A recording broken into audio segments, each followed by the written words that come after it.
If you're raising a family or your income has climbed over the years, tax changes tend to feel frustrating because the rules don't usually change in big, obvious ways. They change quietly around the edges. That's exactly what happened under the One Big Beautiful Bill.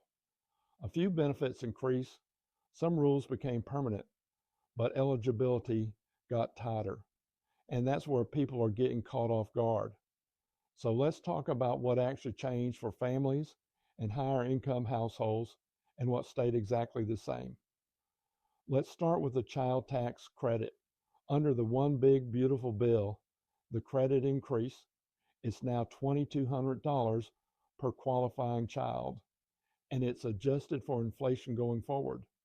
On paper, that sounds like a win, but the structure of the credit didn't change much at all. The income phase outs are the same. For married couples, the phase out still starts at $400,000. For other filers, $200,000.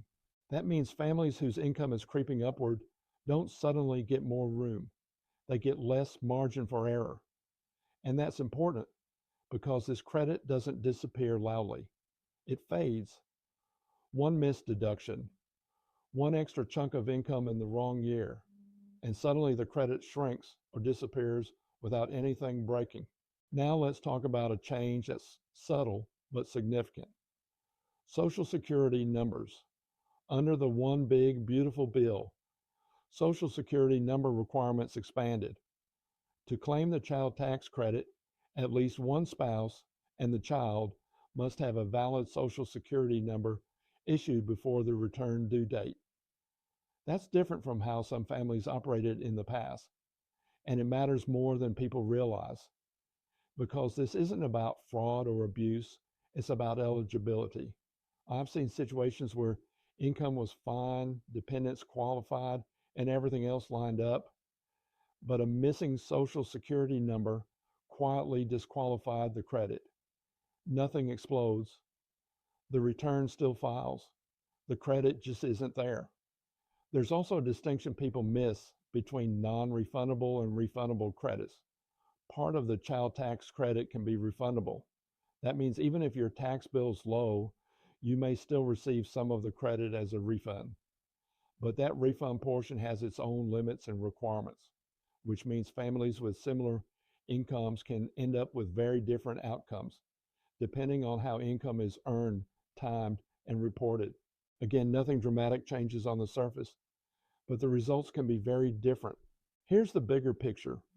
The One Big Beautiful Bill didn't suddenly make family tax benefits more generous. It made them more sensitive to income timing, more sensitive to documentation, more sensitive to how returns are structured. That's why planning matters more than filing. Families who review early and understand how income, deductions, and credits interact keep more control. Families who wait until everything is finalized often find out too late that a benefit quietly slipped away. That's the real change.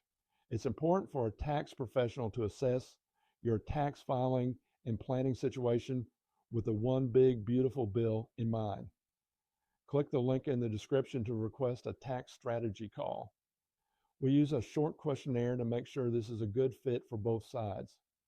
Please like this video and share this to someone who can take away some key points from this video.